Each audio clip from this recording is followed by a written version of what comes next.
start of the 2022 CAA football season did not disappoint. We saw everything from record-setting performances to FBS wins and comeback conference victories. Rob, if week one was any indicator of what's to come for the 2022 CAA football season, there's going to be a lot of excitement buzzing around the conference. Carly, it was an outstanding start to the season. William and Mary and Delaware both had FBS wins in their season openers as the Tribe defeated Charlotte and the Blue Hens knocked off Navy.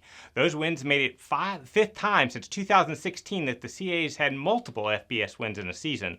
The league also went 3-0 against non-conference FCS opponents. Right, and it was only week one, not to mention we saw two CAA football conference games on Thursday night, which featured New Hampshire's thrilling late fourth quarter comeback to rally past Monmouth 31-21, and Rhode Island going on the road to beat Stony Brook 35-14. But that's all in the past now as we look ahead to week two and our three things to watch. First, let's head over to Albany, New York, as the Great Danes play host to UNH on Saturday evening for a conference matchup.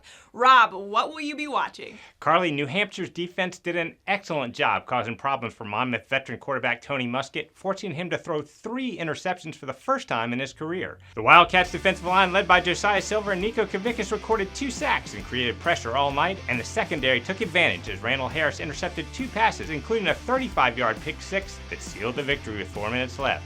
Now they'll face another tough test this week with UAlbany.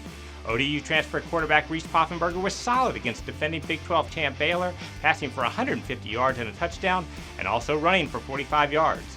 The Great Danes also have a talented group of receivers with Julian Hicks, Roy Alexander, and Jackson Parker, and tight end Thomas Greeny. It should be a very interesting matchup.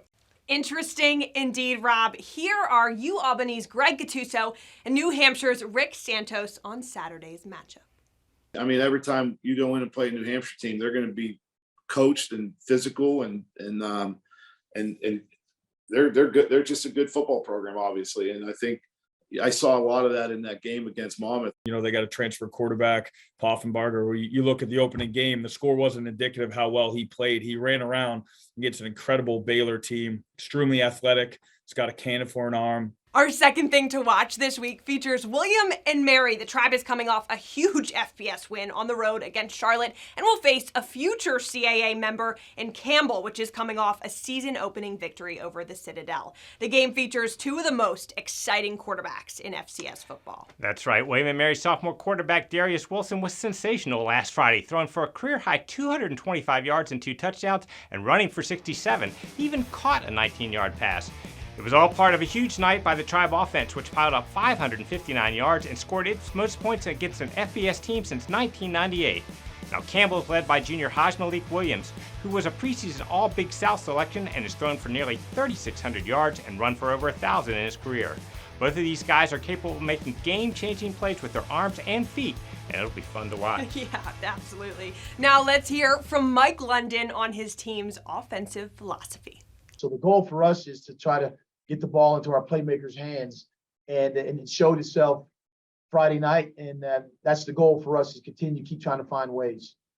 Our third thing to watch highlights Rivalry Week around the CAA. We're used to talking about that during the final week of the regular season, but this Saturday features 4 non-conference games against opponents from the area with bragging rights on the line. These matchups definitely add a spark to the non-conference schedule as Delaware and Delaware State face off in the Route 1 rivalry. Towson hosts Morgan State in the battle for Greater Baltimore. Rhode Island takes on in-state foe Bryant, and Elon faces Wofford in a series that dates back to 1921. Now these games are great for fans, alumni, and the players, and a victory Saturday would be a little more special for these CAA teams. Let's listen to what several coaches had to say about the Rivalry Week game. Yeah, Wofford, they're a local rival for us. So, having been in the SoCon with them, they're a familiar opponent. They're a great program that's been in the playoffs. This is a game that I believe should have been played for years. Should never be, under no circumstances should it ever really stop being played. And the goal should be, I could be dead by then, but the goal should be that these 2 teams play, and the city of Baltimore and the state of Maryland is so far behind it that our stadiums aren't big enough to hold them, and it has to be down in M&T. It's the first game of the Rhode Island State Championship, so we got to be ready for that one. And it'll be a tough out. We better be hitting on all cylinders come Saturday night. We fully expect you'll have a lot of entertainment coming your way this Saturday. Those are our 3 things to watch for week 2 of the CAA football season. Be sure to follow CAAfootball.com and all of our social media outlets for scores, highlights, and recaps from all the action.